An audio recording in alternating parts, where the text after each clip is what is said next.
Hi, I'm Pam and I'm here to talk about retro video games.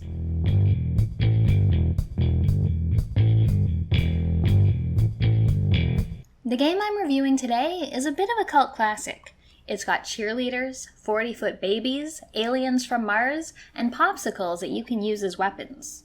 It's Zombies Ate My Neighbours.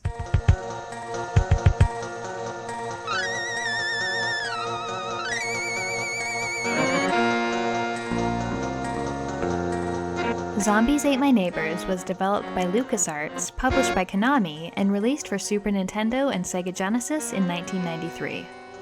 I played the Super Nintendo version for this review, though I'll also touch on the Genesis version a bit at the end. Zombies is a top-down run-and-gun action game. The evil Dr. Tongue has released a variety of monsters on your neighborhood. You play as Julia or Zeke, or both if you play co-op, and go out to rescue your neighbors from the monsters and defeat Dr. Tongue. There are over 45 levels in which you explore different environments, like neighborhoods, the local mall, castles, and Egyptian pyramids. Not sure how you get to Egypt, but just go with it. In each level, there are certain amounts of people to save while avoiding or killing monsters. When you've saved enough, an exit door will appear and let you move on to the next level. There is a bit of time pressure, as the monsters can kill those you're trying to save if it takes you too long to find them. If you don't manage to rescue anyone before the monsters get to them, it's game over. Until I started writing this review, I didn't realize that it was LucasArts who developed this game, since Konami's name is the one that's stamped all over it. However, once I found out, it made sense. From the puns in the level titles to the over-the-top yet fun character and monster design, as a fan of LucasArts adventure games, this game made me feel right at home. I really like how each level is introduced.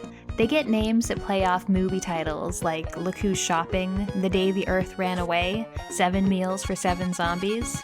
There's even a bonus level at the start called Day of the Tentacle, which is another game developed by LucasArts, which came out the month before Zombies Ate My Neighbours.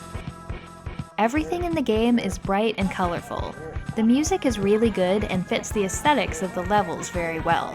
Monster and neighbor design is great, and the animations are well done too. The player gets to tackle each level in the way that's best for them. I generally went through them fairly quickly. I avoided enemies where I could rather than kill them, and just tried to find as many victims to save as possible. However, if you want, you can do a lot of exploring. Each level is full of locked doors you can get keys to, items you can add to your inventory, and some have shortcuts to find or make for yourself by doing things like knocking down walls. There are also sometimes paths to secret levels. Some stages can be rather maze-like. Not knowing where I'm going is personally one of my least favorite things in games, but here I didn't find it as frustrating as it could be. The main gameplay mechanics were interesting enough that having to spend some extra time exploring wasn't all that bad. Plus, the levels are really well designed. They're fun, filled with over-the-top monsters, and visually they look great, which keeps things interesting. There is also a radar, which looks out for victims, which you can turn on and off at will. The range on it isn't the best, but if you're close to someone you can save, it will point you in the right direction. I really enjoyed this addition, and it made sure I always felt like I was progressing in the level, rather than wandering aimlessly. The only downside to the radar is that it covers a decent chunk of the screen and can obscure things. Because of this, I found myself switching it on and off again frequently. One of the best parts about this game is the variety. Though environments do get reused, you're constantly getting surprised with new ones or new layouts, new monster designs. There are also a ton of items and weapons that you can use to help you get through the game. You start the game with a water gun as your main weapon, but soon get access to a lot more. You can find everything from soda pop cans, which explode on impact, to popsicles, which are especially effective against gelatinous enemies, to bazookas, which are very powerful and can knock down walls. Each monster you face will have a certain weakness to one or more of these weapons. In addition to the weapons, you can get first aid kits, which restore your health, clowns, which work as decoys, and potions, which can have a wide range of effects on you. Some can turn you into a monster yourself and give you super strength, while others can hurt you. Switching between weapons and items can get a little unwieldy. You change weapons with B and use them with Y, and change items with A and use them with X. If you've gone through a few levels and have been diligent in picking things up, you can easily have 10 or more different weapons on you. Switching to the one you want can take a bit of time, and it's easy to go right past it, or end up using the wrong one when you're surrounded by enemies and in a hurry. Zombies offers a password system that lets you start the game back up where you left off. Sort of. You get a new password every 4 levels. Entering it from the start screen will let you go right to that level, however, you will have minimal amounts of inventory. It's not a real save system that lets you continue with the amount of lives and items you had. You're basically starting fresh, just later on in the game. If you're skipping to one of the later, more challenging levels, it does make you feel rather under-equipped. My last real complaint about the game is that while 95% of it let me focus on rescuing people and generally avoiding fighting, there are a small number of levels where you have to fight to progress. This was rather jarring. In level 20, Invasion of the Snakeoids, you need to kill giant worms in order to get keys to move on. Even after unloading my bazooka into them, they still didn't want to go down, and it seems the best way to kill them is with a red potion, which I didn't happen to have.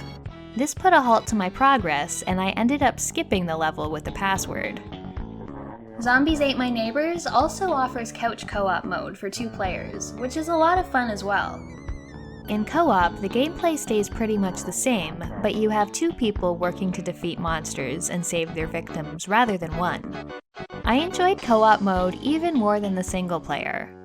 There is some competition for the weapon and item pickups, and each player gets a separate score based on how they perform, but overall, it's a lot of fun to play through with another person, and it's still quite challenging. Zombies Ate My Neighbours was also released on the Sega Genesis. It's pretty similar on both consoles, but there are a few differences to note. On Genesis, the UI, including inventory, health, and the radar, is pushed to the right side of the screen. While this does mean that the radar doesn't obscure any parts of the levels, it also means that the screen size for gameplay is reduced by about a quarter. I'm not sure that this is a worthwhile trade-off. On Nintendo, any instances of blood or gore had to be removed. The biggest impact this had was changing the game over screen from red liquid running down the screen on Genesis to purple ooze flowing on the Super Nintendo. Honestly, this change doesn't make a whole lot of difference to me. Graphics-wise, I like Nintendo's color palette a little bit more, but the game looks pretty good on both systems. In terms of sound and music though, I find Nintendo superior, with the Genesis music sounding a little bit tinny. Zombies Ate My Neighbours looks great, sounds great, and offers a lot of variety in the environments and items you get to use. Though there are a few small mechanical annoyances, I still highly recommend this game, especially if you have a friend to play with. If you want reviews of more great co-op games, check out my comparison of Turtles in Time and the Hyperstone Heist, or my review of Rescue Rangers. I also have a Patreon if you feel like supporting my videos. Thanks for watching, and I'll see you next time.